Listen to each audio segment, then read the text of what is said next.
Welcome back to The Explainer. Get ready because today we are opening up an absolutely awe-inspiring historical time capsule. I mean, imagine a society that existed thousands of years ago, yet boasted the kind of urban planning, sanitation, and architectural brilliance that honestly rivals some of our modern cities today. We're talking about the Indus Valley Civilization, also known as the Indus-Saraswati Civilization. It's a stunning example of human ingenuity that thrived in the ancient world, and today we're going to reconstruct this lost utopia piece by piece right before your eyes. Okay, let's dive into this and lay out our highly structured roadmap for today. We'll start with great ancient civilizations, move into mapping the Indus Valley, hit the major archaeological sites, explore their treasures and discoveries, and finally, unpack their advanced urban planning. Section 1. Great Ancient Civilizations, Setting the Global Stage. Now, as you know, civilizations don't just happen overnight, right?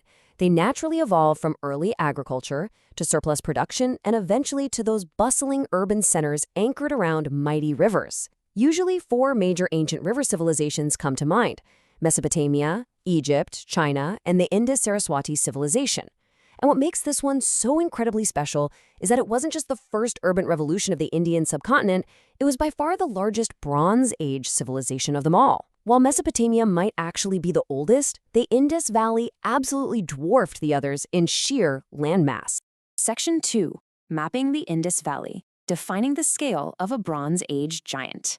Because their written script remains famously undeciphered to this day, which is wild to think about. We call them a proto-historic civilization. So we have to map their footprint chronologically based entirely on what we pull out of the earth. The society certainly didn't pop up out of nowhere. Think about the chronological evolution. Starting out with rural beginnings around 6000 BC in the early Harappan phase, then hitting its mature urban peak with booming trade by 2600 BC, and finally transitioning into a period of migration around 1900 BC during the late Harappan phase. At its absolute peak, this empire was staggering in size. We're talking 1.3 million square kilometers. It spread out in a massive triangular footprint across what is now modern-day India, Pakistan, and even tiny slivers of Afghanistan. And if you're wondering where the highest concentration of these ancient sites is found today, well, the majority of them are located right in India, specifically within the state of Gujarat.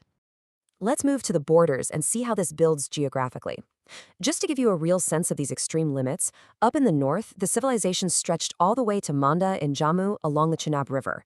Down in the south, it reached Daimabad in Maharashtra. To the west, they were out in Sukajendor in Balochistan, and all the way out east to Alamgirpur in Uttar Pradesh. This wasn't just a handful of isolated settlements, you guys. This was a highly connected, sprawling ancient giant. Section 3. Major archaeological sites. A geographic treasure hunt. Now, in archaeology, the first site found usually gives the civilization its name, which is exactly why this is frequently called the Harappan Civilization. But there are dozens of distinct cities, and each one has a very unique personality based on the treasures uncovered there. Let's do a rapid-fire tour. First up, Lothal and Kalibangan.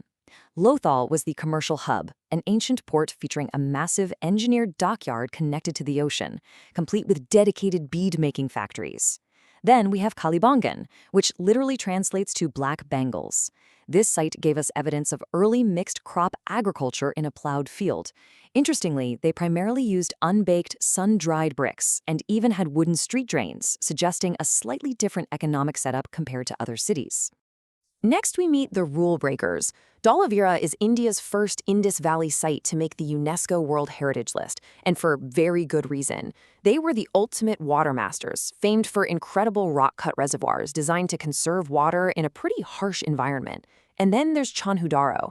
In a civilization completely obsessed with defensive walls, Mohenjo-daro is fascinating because it's the only major city found without a fortified boundary wall. Basically, they were the ancient world's rebellious neighbor without a fence.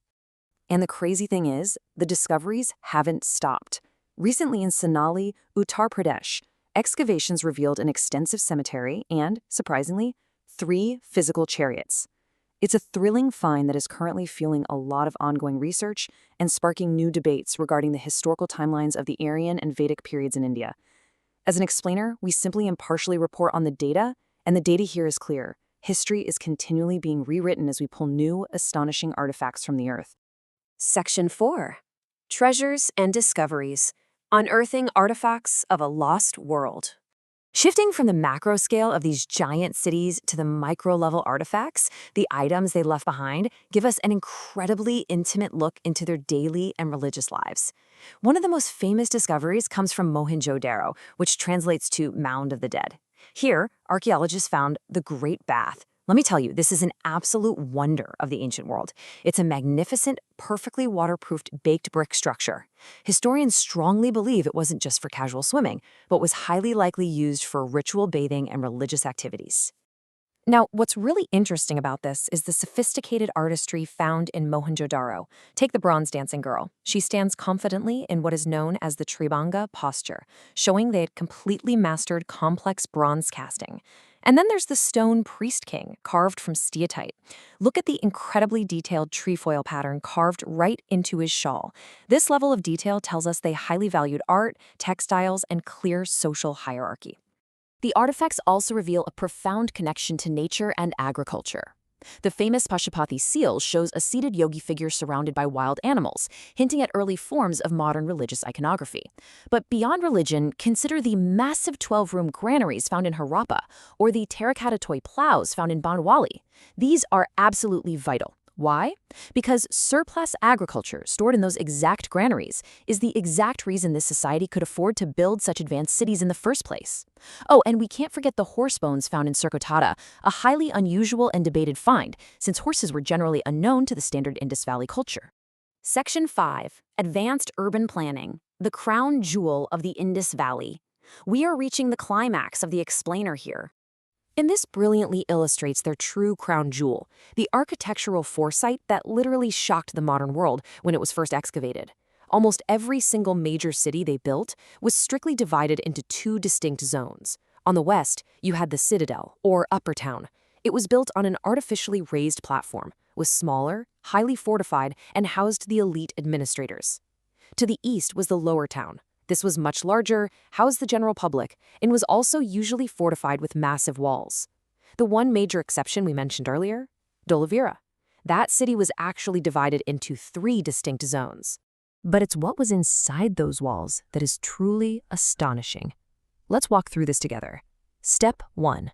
They used a perfect grid pattern. Their main roads, some up to 10 meters wide, intersected at precise 90-degree angles. Step 2. Their housing. People lived in 2-story homes made of fire-baked bricks. They valued privacy so much that their front doors opened into inner alleys, not the busy main street. And step 3, perhaps their greatest achievement, advanced drainage. Every home connected to covered street drains built with baked bricks, gypsum to prevent leaks, and get this, actual manholes so city workers could regularly clean them. They had a sanitation network that honestly rivals modern sanitation today. So the crucial point is, how does a society this incredibly advanced simply disappear? Well, the answer is, they didn't just vanish. Recent research, including studies from institutions like IIT Kharagpur, suggests that a devastating 300-year-long drought may have crippled their agricultural surplus. And without surplus food, you just can't sustain master-planned cities. The population was forced to migrate, transitioning slowly back into smaller, rural cultures. They didn't disappear, they adapted. It really leaves us to wonder, what other secrets are still buried beneath the soil, waiting to rewrite our history books? Thank you so much for exploring the Indus Valley Civilization with us today. Keep learning and keep questioning.